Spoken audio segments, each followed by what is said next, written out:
नमस्कार, स्वागत है आपका। मैं हूं नेहा विश्वकर्मा। बुलेटिन की शुरुआत करते हैं बड़ी खबर से। दिल्ली से सूत्रों के हवाले से इस वक्त की बड़ी खबर सामने आ रही है। शिवराज सिंह चौहान को बड़ी जिम्मेदारी देने पर विचार किया जा सकता है, जिसके पक्ष में आरएसएस भी है। तो बड़ी खबर इस वक्त की, शिवराज सिंह चौहान को बनाया जा सकता है बीजेपी का राष्ट्रीय अध्यक्ष। बड़ी मार्जिन से जीत के बाद बड़ी जिम्मेदारी मिलने के संकेत मिल रहे हैं। धर्मेंद्र प्रधान के नाम पर भी चर्चा हो रही है। इस वक्त की बड़ी खबर सामने आ रही है। जिस तरह से परिणाम आए हैं उसके बाद से ऐसा माना जा सकता है कि अब जेपी नड्डा बीजेपी के राष्ट्रीय अध्यक्ष नहीं रहेंगे, क्योंकि चर्चा अब अलग अलग नामों को लेकर होने लगी है। यहाँ पर नाम सबसे आगे जो चल रहा है वो शिवराज सिंह चौहान का चल रहा है। बड़ी खबर बता दें आपको, धर्मेंद्र प्रधान के नाम पर भी चर्चा जारी है। सूत्रों के हवाले से ये बड़ी खबर निकलकर सामने आ रही है, क्योंकि जिस तरह से परिणाम आए हैं उसके बाद से लगातार सवाल भी उठ रहे हैं। भले ही एनडीए का गठबंधन सरकार बनाने की तैयारी में, लेकिन इसी के साथ ही जिस तरह के परिणाम आए हैं उस पर चर्चा भी जाहिर तौर पर होगी। तो बता दें आपको, धर्मेंद्र प्रधान के नाम पर भी चर्चा हो रही है।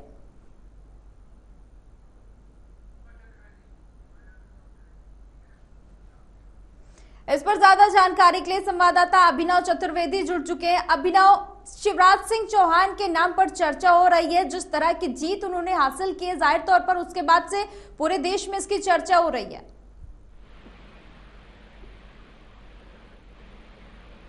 अभिनव,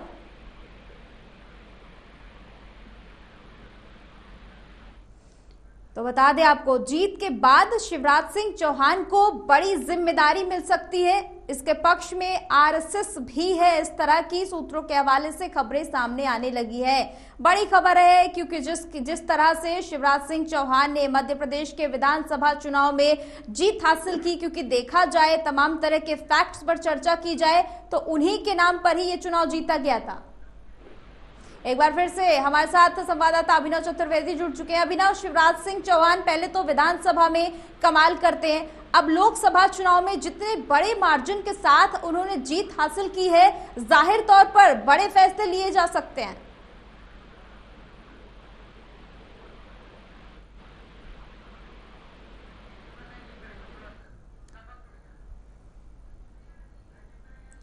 तो बता दें आपको कि शिवराज सिंह चौहान को किस तरह की जिम्मेदारी देनी है, किस तरह बीजेपी काम करेगी, इसको लेकर लगातार चर्चा शुरू हो चुकी है परिणाम आने के बाद से।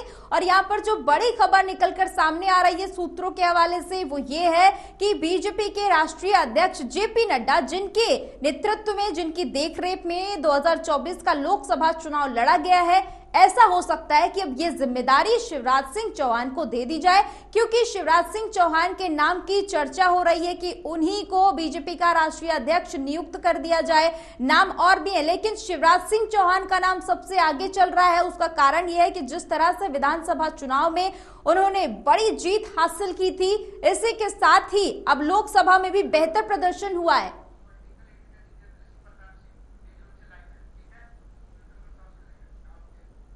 और इस पर ज्यादा जानकारी के लिए हमारे साथ पॉलिटिकल एडिटर जितेंद्र प्रताप सिंह जुड़ चुके हैं न्यूज रूम से लाइव। जितेंद्र जी, जिस तरह से परिणाम सामने आए हैं, इसके बाद से पहले तो जेपी नड्डा ने जिस तरह से रणनीतियां बनाई उसको लेकर भी चर्चा हो रही है, लेकिन उससे ज्यादा चर्चा हो रही है शिवराज सिंह चौहान की, जिन्होंने बड़े मार्जिन से जीत हासिल की है।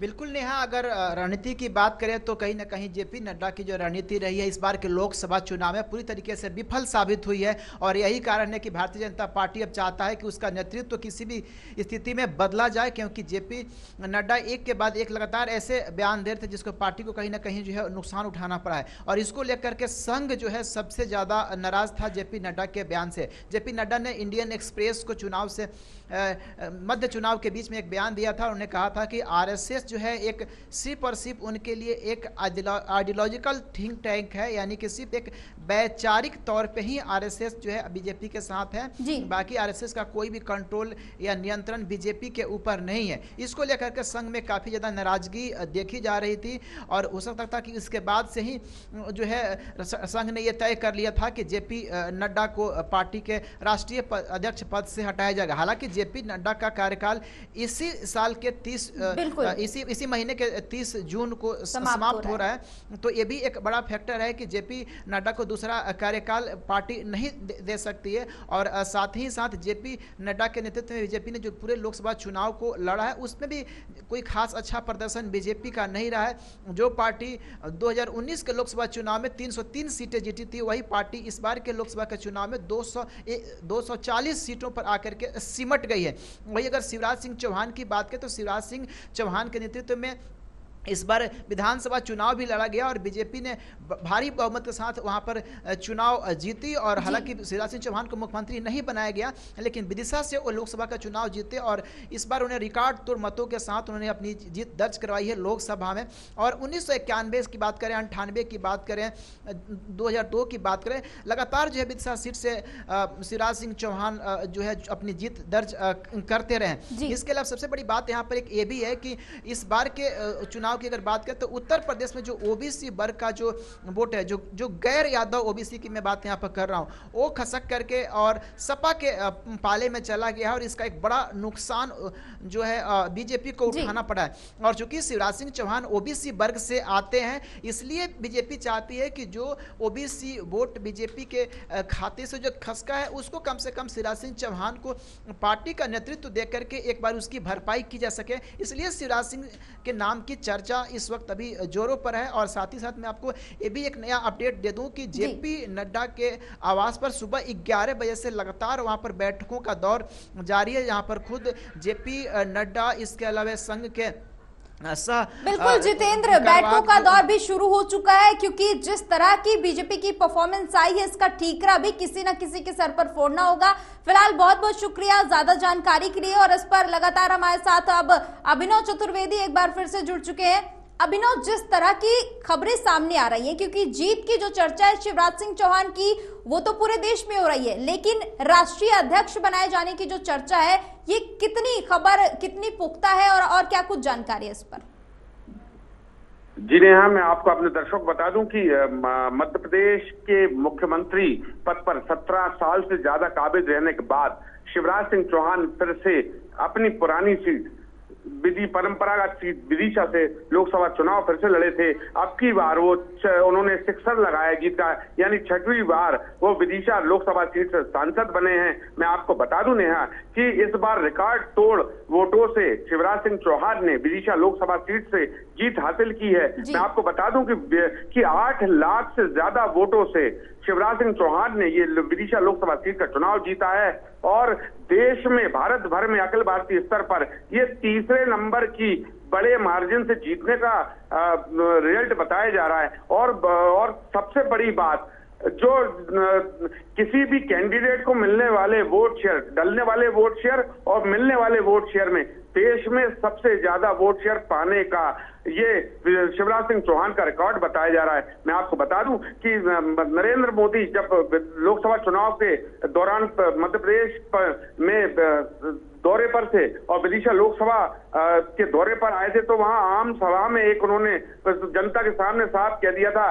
कि मैं शिवराज जी को दिल्ली ले जा रहा हूं, यानी वही संकेत दे दिया था कि मध्य प्रदेश के बाद अब सांसद के तौर पे चुनकर शिवराज सिंह को एक बड़ी जिम्मेदारी मिल सकती है। ये संकेत मोदी ने लोकसभा चुनाव के बिल्कुल अभिनव, शायद अब वो वक्त आ चुका है जब शिवराज सिंह चौहान को लेकर बड़ी जिम्मेदारी शिवराज सिंह चौहान को दी जा सकती है। बहुत बहुत शुक्रिया ज्यादा जानकारी के लिए।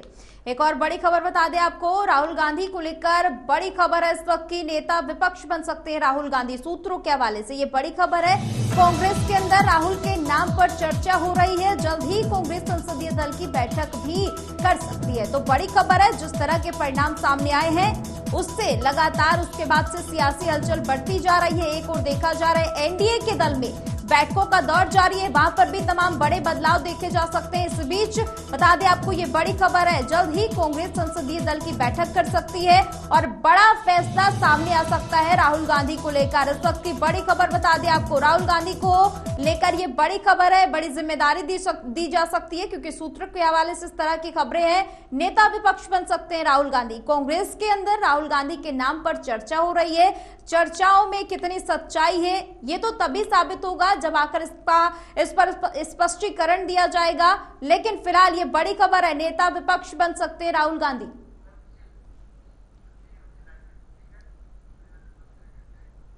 इस पर ज्यादा जानकारी के लिए संवाददाता ओमशील जुड़ चुके हैं। ओमशील, राहुल गांधी नेता विपक्ष बन सकते हैं, इसको लेकर और क्या कुछ जानकारी और किस तरह से इस तरह का फैसला लिया जा सकता है? ओमशील,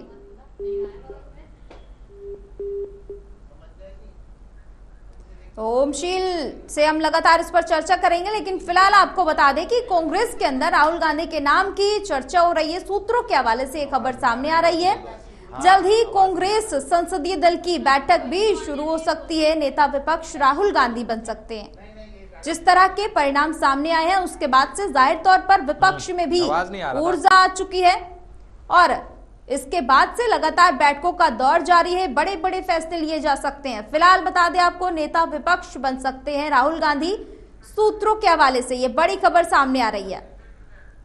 एक बार फिर से हमारे साथ ज्यादा जानकारी के लिए संवाददाता ओमशील जुड़ चुके हैं। ओमशील, परिणाम आ चुके हैं, दोनों दलों को कितनी कितनी सीटें मिली ये सब कुछ स्पष्ट हो चुका है। अब सिर्फ बात बची है जिम्मेदारियों की। राहुल गांधी को भी एक बड़ी जिम्मेदारी सौंपी जा सकती है, क्या कुछ जानकारी है? बिल्कुल, देखिए सूत्रों के हवाले से ये खबर मिल रही है नेहा कि जो राहुल गांधी है उनको संसदीय दल का नेता चुना जा सकता है, विपक्ष का नेता चुना जा सकता है, क्योंकि आपको पता होगा कि कांग्रेस इंडी गठबंधन की लार्जेस्ट पार्टी के रूप में इस चुनाव में अभी उनका प्रदर्शन रहा है। 99 सीटों पर वो जीत हासिल किए हैं और 99 सीटों पर जो जीत हासिल हुई है उसमें से एक सीट और बढ़ा है। अगर हम महाराष्ट्र की बात करें तो विशाल पाटिल, जो कि कांग्रेस के पुराने नेता थे, जो कि निर्दलीय इस चुनाव में लड़ रहे थे और को जीत हासिल हुई है, उनका एक बार फिर से घर वापसी हो गया है और कांग्रेस शतक लगा ली है और 100 का आंकड़ा कांग्रेस के पास चला गया है। इसलिए ये पार्टी भी बड़ी है और आप देख रही होंगी इस लोकसभा चुनाव में जिस तरीके से प्रचार प्रसार राहुल गांधी कर रहे थे और प्रधानमंत्री नरेंद्र मोदी और जो वर्तमान में एनडीए की सरकार है उस पर हमलावर थे और तमाम तरीके के सवाल दाग रहे थे, चाहे वो अग्निवीर का मुद्दा हो, चाहे वो बेरोजगारी का मुद्दा हो या फिर महंगाई का मुद्दा हो। लगातार वो हमलावर थे और तरह तरह की चीजें वो बोल रहे थे और एक मजबूत विपक्ष का वो एक दावा कर रहे थे। अब सवाल ये है कि जो तमाम सारे नेता हैं, जो कि जो एनडीए के कई नेता हैं, वो ये हमेशा से आरोप लगाते आए हैं कि विपक्ष कभी एकजुट नहीं रहा है। ये जो इंडी गठबंधन है वो एकजुट नहीं रह पाती है, लेकिन ये एकजुटता की जो तस्वीर दिखाने की कोशिश इंडी गठबंधन अभी कर रही है उसमें ये सफल हो पाते हैं या नहीं हो पाते हैं और राहुल गांधी के नाम पर सहमति बन पाती है या नहीं बन पाती है संसदीय दल की बैठक में, यह बड़ा सवाल है। लेकिन अगर सूत्रों की माने तो राहुल गांधी को संसदीय दल का नेता चुना जा सकता है, विपक्ष का नेता बनाया जा सकता है। अब देखने वाली बात यह होगी कि जब संसदीय दल की बैठक होती है तो उसमें क्या फैसला लिया जाता है। एनडीए की संसदीय दल की बैठक 7 तारीख को होने वाली है और उसी के लमसम विपक्ष की भी संसदीय दल की बैठक होगी। और आपको इससे हटकर अगर बताएं, महाराष्ट्र की अगर बात करते हैं तो जो शरद पवार के पोते हैं वो भी लगातार कई सारे दावे कर रहे हैं कि जो अजीत पवार गुट के जो एनसीपी के जो 18 से 19 विधायक हैं वो आ सकते हैं शरद पवार की गुट में और जो शिवसेना के जो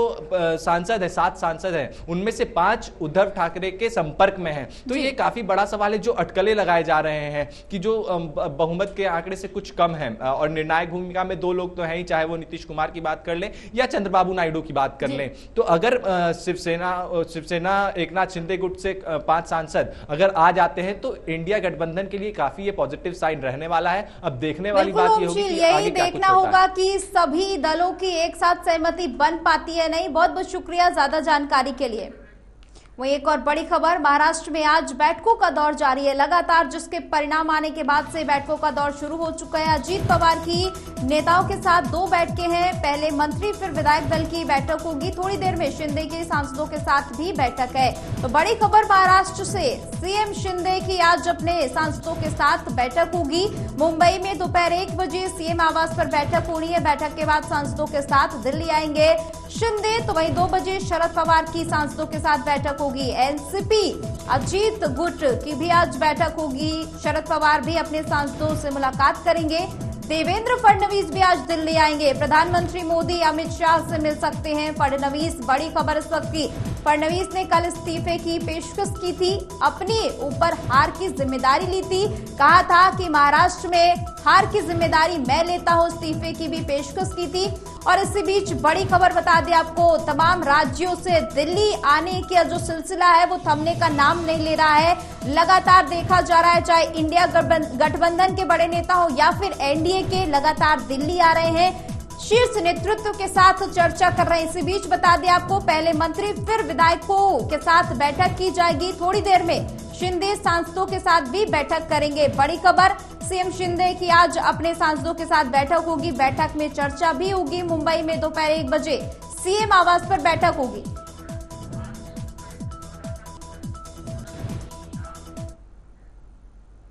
इस पर ज्यादा जानकारी के लिए संवाददाता आसिम शेख जुड़ चुके हैं। आसिम शेख, बैठकों को लेकर क्या कुछ जानकारी है, कौन कौन नेता पहुंच रहे हैं, कितने बजे तक बैठक शुरू होगी, क्या कुछ अपडेट है? जी देखिए, सबसे पहले आपको ये बता दूं कि फिलहाल जो है महाराष्ट्र के सीएम एकनाथ शिंदे हैं, वो उनके पास 7 सांसद चुन के आए हुए हैं। तो इसको लेकर उनकी महत्वता इस लोकसभा चुनाव में और जो एनडीए गुट है उसके अंदर बढ़ गई है। तो कहीं ना कहीं वो 2 मंत्रालय की डिमांड कर रहे हैं और इस मीटिंग के अंदर वो कहीं ना कहीं अपना जो पक्ष है वो रख सकते हैं। और जो अपने 7 सांसद है उनको उन्होंने बुलाया और उनको लेकर वो मीटिंग करने वाले।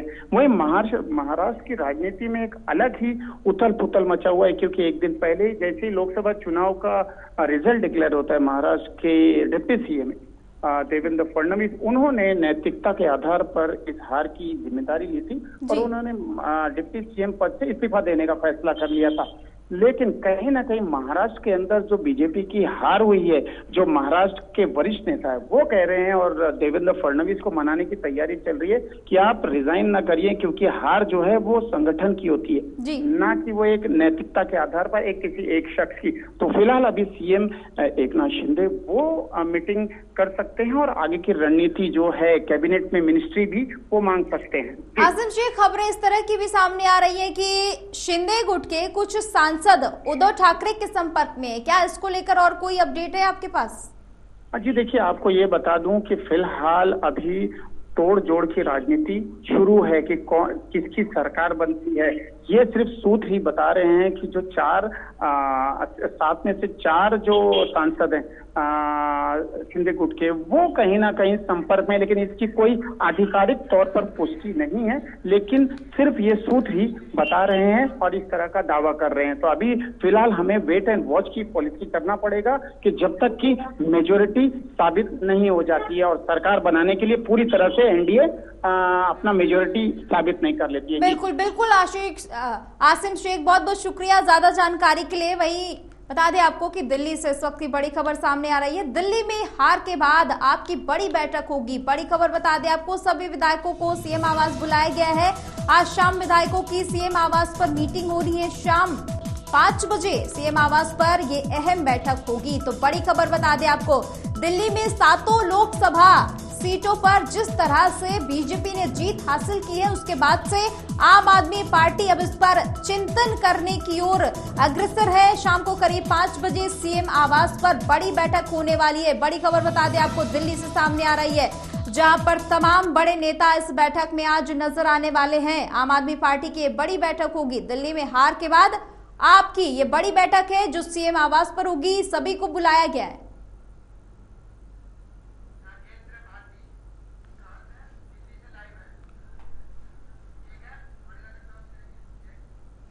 इस पर ज्यादा जानकारी के संवाददाता नागेंद्र बाटी दिल्ली से हमारे साथ लाइव जुड़ चुके हैं। नागेंद्र, आम आदमी पार्टी के जिस तरह से लोकसभा चुनाव में करारी हार हुई है, इसके बाद बैठक शुरू होने वाली है, क्या कुछ और जानकारी है? नागेंद्र,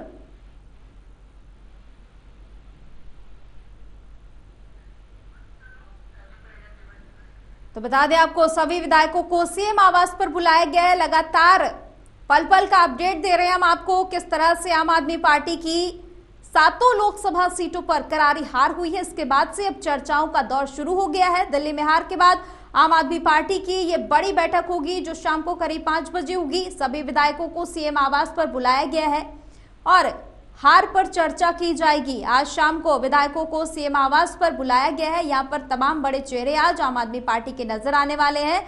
क्योंकि जिस तरह से 7 लोकसभा सीटों पर दिल्ली में आम आदमी पार्टी को हार का सामना करना पड़ा है, इसके बाद से सवाल कई खड़े होने लगे हैं कि ये असर किस चीज का है, क्योंकि जिस तरह के दावे किए जा रहे थे वो बिल्कुल फेल होते हुए नजर आए हैं।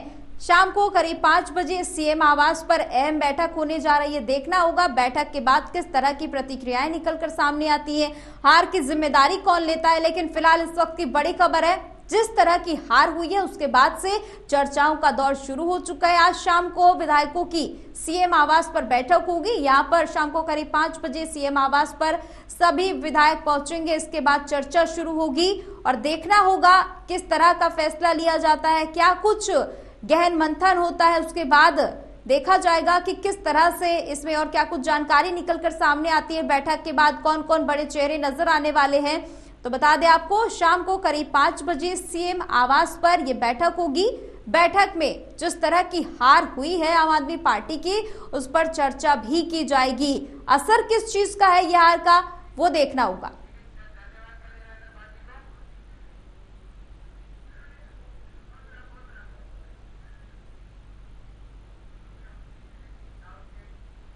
और एक और बड़ी खबर बता दें आपको, दिल्ली में जल संकट पर सुप्रीम कोर्ट का आदेश है।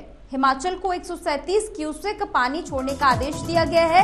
हरियाणा भी पानी पहुंचाने में सहयोग करे, सुप्रीम कोर्ट की ओर से आदेश दिया गया है। सोमवार को मामले में अगली सुनवाई होगी।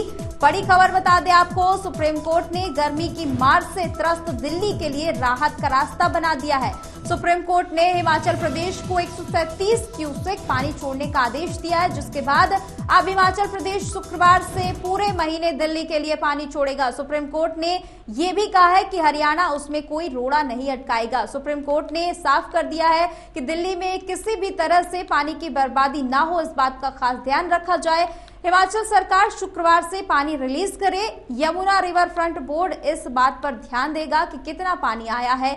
मामले पर सोमवार को अगली सुनवाई होनी है। तो बड़ी खबर बता दें आपको, जिस तरह से दिल्ली की जनता गर्मी के साथ साथ पानी की किल्लत से भी जूझ रही थी, इसका सुप्रीम कोर्ट की ओर से रास्ता निकाला गया है। हिमाचल को 137 क्यूसेक पानी छोड़ने का आदेश दिया गया है।